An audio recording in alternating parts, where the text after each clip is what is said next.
బయలుదేరారు. ఏఐసీసీ పెద్దలను కలిసి శాఖల కేటాయింపుపై చర్చించనున్నారు. కేబినెట్ విస్తరణ, నామినేటెడ్ పదవులపైన అధిష్టానంతో సంప్రదింపులు జరపనున్నారు.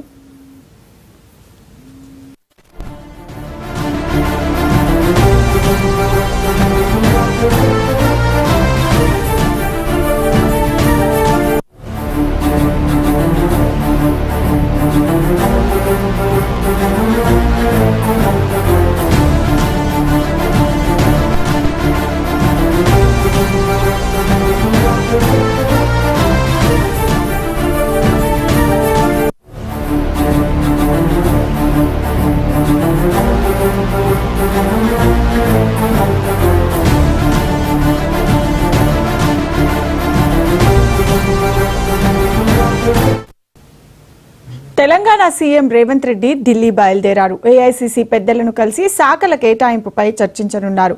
కేబినెట్ విస్తరణ, నామినేటెడ్ పదవులపైన అధిష్టానంతో సంప్రదింపులు జరపనున్నారు.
తెలంగాణ సీఎం రేవంత్ రెడ్డి ఢిల్లీ బయలుదేరారు. ఏఐసీసీ పెద్దలను కలిసి శాఖల కేటాయింపులపై చర్చించనున్నారు.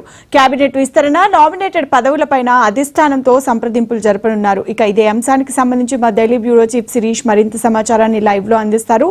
శిరీష్, చెప్పండి, సీఎం రేవంత్ రెడ్డి ఏఐసీసీ పెద్దలతో ఏ అంశాలపైన చర్చించనున్నారు? భవిత, నిన్న మంత్రివర్గ విస్తరణ అనేది కూడా అయిన తర్వాత ఈరోజు అకస్మాత్తుగా రేవంత్ రెడ్డి ఢిల్లీ పర్యటనకు రావడం అనేది కూడా రాజకీయ వర్గాల్లో తీవ్ర చర్చనీయాంశంగా కూడా మారింది. ఎందుకనంటే మంత్రివర్గ విస్తరణ కంటే ముందే ఢిల్లీకి వచ్చే అవకాశం ఉంటుంది. మంత్రివర్గ విస్తరణపై చర్చ జరుపుతారు. మే 30వ తారీఖున దీనిపైన ఫర్దర్గా డిస్కషన్స్ అనేవి కూడా ఉంటాయి అని చెప్పేసి సీఎం కార్యాలయం కూడా ప్రకటించింది. కానీ అలాంటి డిస్కషన్స్ అనేవి కూడా ఏమీ లేకుండానే మంత్రివర్గ విస్తరణ కంటే ఒక రోజు ముందు రాష్ట్ర వ్యవహారాల ఇన్ఛార్జ్ మీనాక్షి నటరాజన్ ముఖ్యమంత్రిని కలవడం, ఆ తర్వాత మంత్రివర్గ విస్తరణకు సంబంధించిన అధిష్టానం యొక్క నిర్ణయాన్ని ముఖ్యమంత్రికి తెలియపరచడం, ముఖ్యమంత్రి కార్యాలయం యొక్క ప్రమేయం లేకుండానే ముఖ్యమంత్రి యొక్క డిస్కషన్ ఇవన్నీ కూడా లేకుండానే నేరుగా మంత్రివర్గ విస్తరణకు సంబంధించి కార్యక్రమాన్ని చేపట్టడం అంతా కూడా జరిగిపోయాయి. నిన్న పిసిసి అధ్యక్షుడు మహేష్ కుమార్ గౌడ్ మల్రెడ్డి రంగారెడ్డి ఇంటి వెళ్ళి ఆయనను బుజ్జగించిన తర్వాత ఒక 3 స్టేట్మెంట్లన్నింటి కూడా ఇచ్చారు. అంటే 3 లైన్ల స్టేట్మెంట్ అనేది కూడా ఇచ్చారు. ఏంటంటే ఇక్కడ అధిష్టానానికి మీ యొక్క అసంతృప్తి అన్నింటినీ కూడా తెలియపరుస్తాం. ఇంకోటి, ఈ విషయాన్ని మీనాక్షి నటరాజన్ దృష్టికి తీసుకువెళ్తాం. అధిష్టానం యొక్క నిర్ణయం మేరకు మంత్రివర్గ విస్తరణ అనేది కూడా జరిగింది అని చెప్పేసి చెప్తున్నారు. అంటే దీనిపైన ఇటు బీఆర్ఎస్ వర్గాల్లోనూ సోషల్ మీడియాలోనూ జరుగుతున్న చర్చ ఏంటంటే వీళ్ళ యొక్క ప్రమేయం, అంటే రాష్ట్ర పిసిసి అదేవిధంగా రాష్ట్ర ముఖ్యమంత్రి యొక్క ప్రమేయం లేకుండానే అధిష్టానం మంత్రివర్గ విస్తరణపై నిర్ణయం అనేది కూడా తీసుకుంది. అధిష్టానం యొక్క నిర్ణయం మేరకే వీళ్ళు మంత్రివర్గ విస్తరణను కూడా చేపట్టాల్సిన పరిస్థితి ఏర్పడింది. యాక్చువల్గా వీళ్ళు అనుకున్న పేర్లు వేరు, తెరపైకి వచ్చిన పేర్లు వేరు అనేది కూడా చర్చ అనేది కూడా జరుగుతోంది. సో ఈ నేపథ్యంలో ముఖ్యమంత్రి ఢిల్లీ పర్యటనకు రావడం అనేది కూడా ప్రాధాన్యత అనేది కూడా సంతరించుకుంది.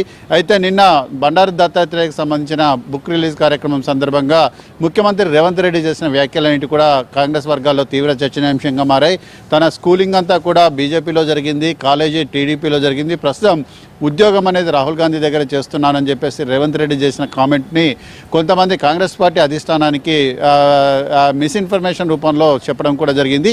ఈ విషయంపై వివరణ కోరేందుకే ముఖ్యమంత్రిని వివరణ కోరేందుకే ఆయన ఢిల్లీ పిలిపిస్తున్నారన్న మరొక చర్చ అనేది కూడా జరిగింది. ఎందుకంటే మంత్రివర్గ విస్తరణకు సంబంధించి మే 30వ తారీఖున డిస్కషన్స్ అన్నిటి కూడా ఉంటాయి అని చెప్పి సీఎం కార్యాలయం సాక్షాత్గా ప్రకటించింది. పిసిసి ప్రెసిడెంట్ కూడా ప్రకటించారు. కానీ ఆ తర్వాత ఎటువంటి డిస్కషన్స్ అనేవి కూడా జరగలేదు. అంటే పిసిసి అధ్యక్షుడిని కలవడం కానీ లేకపోతే వీళ్ళందరూ కూడా కూర్చొని మంత్రివర్గ విస్తరణపై డిస్కషన్ చేయడం కానీ స్టేట్లో కూడా జరగలేదు. కేవలం మీనాక్షి నటరాజన్ అన్ని నియోజకవర్గాలకు సంబంధించిన సమీక్ష అంతా కూడా కంప్లీట్ అయిన తర్వాత సీఎంను కలిశారు. సీఎంను కలిసిన తర్వాత మాత్రమే మంత్రివర్గ విస్తరణకు సంబంధించిన నిర్ణయం అనేది కూడా తీసుకోవడం కూడా జరిగింది. సో ఇటువంటి పరిస్థితుల నేపథ్యంలో శాఖల కేటాయింపు కానీ లేకపోతే అదేవిధంగా ఇటు నామినేటెడ్ పోస్టుల భర్తీ కానీ ఈ రెండింటికి కోసం సీఎంను ఢిల్లీకి పిలిపిస్తున్నారనే దాంట్లో కొంత నమ్మడానికి నమ్మశక్యంగా కూడా లేదన్న విషయం రాజకీయ వర్గాల్లో ప్రస్తుతం ప్రచారం కూడా జరుగుతోంది. ఎందుకంటే నిన్న రేవంత్ రెడ్డి చేసిన కామెంట్స్ కానీ లేకపోతే మంత్రివర్గ విస్తరణ తర్వాత కొంతమందిలో వ్యక్తమైన అసంతృప్తి కానీ వీటన్నిటి నేపథ్యంలో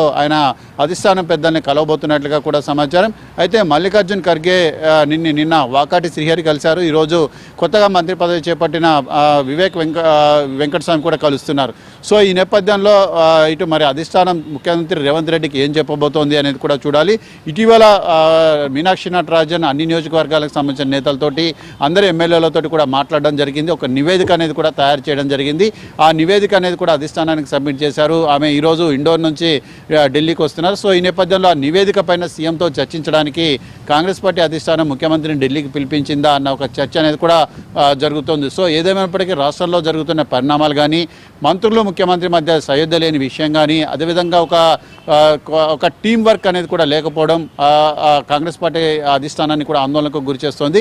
గత కొద్ది రోజులుగా ప్రభుత్వంపై వస్తున్న విమర్శలు కానీ లేకపోతే ప్రభుత్వం పార్టీలో నెలకొన్న పరిణామాలు కానీ వీటన్నిటిపైన కూడా కాంగ్రెస్ పార్టీ అధిష్టానం ఆందోళన కూడా చెందుతుంది. ముఖ్యంగా మంత్రులు ఎవరు కూడా కింది స్థాయి నాయకులను పట్టించుకోకపోవడం, కింది స్థాయికి సంబంధించిన కార్యకర్తలకు ప్రాధాన్యత ఇవ్వకపోవడం.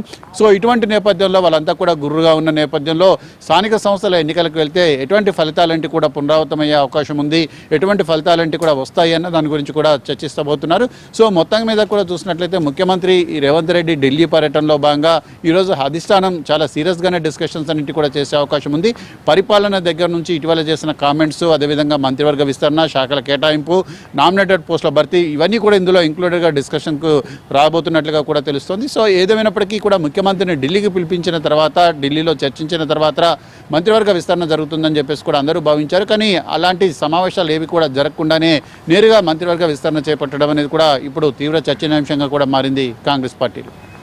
అయితే శిరీష్, ఈ శాఖల కేటాయింపులో ఏ మంత్రులకు ఏ శాఖలు దక్కే అవకాశం ఉందనుకోవచ్చు, అలాగే కేబినెట్ విస్తరణలో కొత్తగా ఎవరైనా చేరే అవకాశం ఉందనుకోవచ్చా?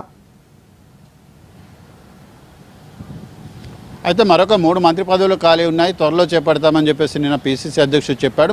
మరొక 3 మంత్రి పదవులు ఖాళీగా ఉన్నప్పుడు పూర్తిగా ఎక్సర్సైజ్ చేయకుండా కేవలం 3తోటే ఎందుకు సరిపెట్టారు అనేది కూడా మరొక చర్చనీయాంశంగా కూడా మారింది. అయితే మంత్రివర్గాల శాఖల కేటాయింపే కాదు, మంత్రివర్గ శాఖలన్నింటినీ కూడా పునర్వ్యవస్థీకరిస్తారు. అంటే ప్రస్తుతం అంతా రీషేఫుల్ అనేది కూడా చేశారు. మంత్రులను కాదు, శాఖలను కూడా రీషేఫుల్ చేసి ప్రస్తుతం మంత్రుల దగ్గర ఉన్న శాఖలను కూడా మార్చే అవకాశం కూడా ఉంది.